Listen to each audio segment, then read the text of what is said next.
Hey guys, how is it going? I'm Killz4Thrillz, or Lewis, and I've got your commentary today then on Battlefield 3, and I'm just playing a bit of Rush, which I think this must have been like my first, maybe second game on Rush, so I'm just getting used to it, all the controls, but I just thought I'd post really the highlights and then talk about really switching over from Xbox to PC and really the main differences between the two consoles, because I know there's like a worldwide kind of like thoughts that Xbox is much worse and PS3 is much worse than the PC version.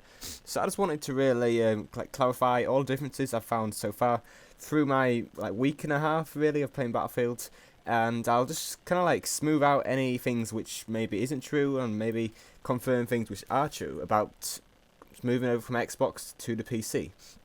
So obviously the PC graphics are pretty far superior to Xbox's. Now, I don't know if you can see it from the gameplay, and I'm sorry if there's any disturbances with the actual gameplay itself, because I'm just trying out all these render settings, like compressing all the files differently, and I'm just getting used to it really, so just like bear with me.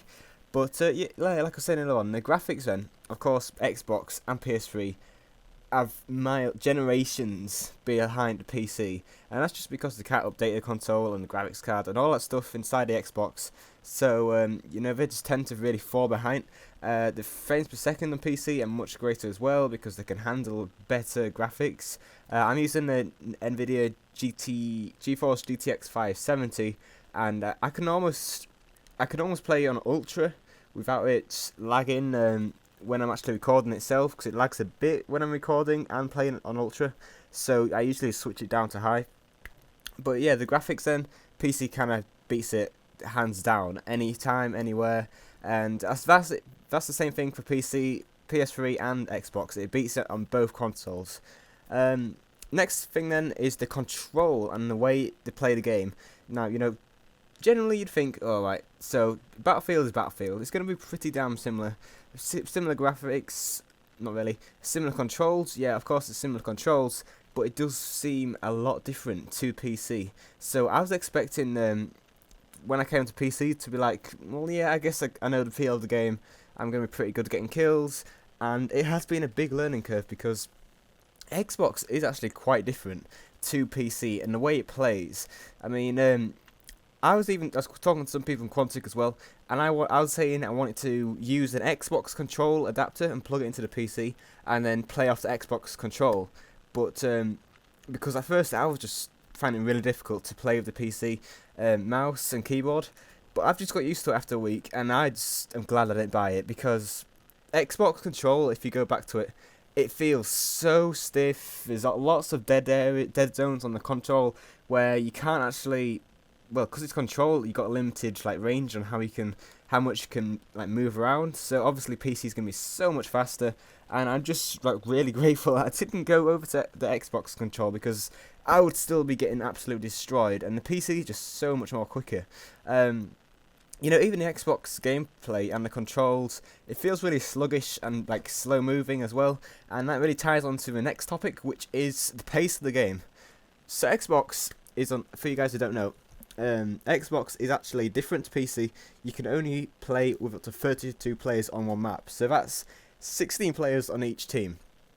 Now, of course, on PC you got 32 players on each team most of the time, and the max player is 64. So the whole feel of the game as well is just vastly different, because Xbox is so much slower. I mean, if you're playing Rush on Operation Metro on PC, you are going to be. I had one game and I was like, what the hell?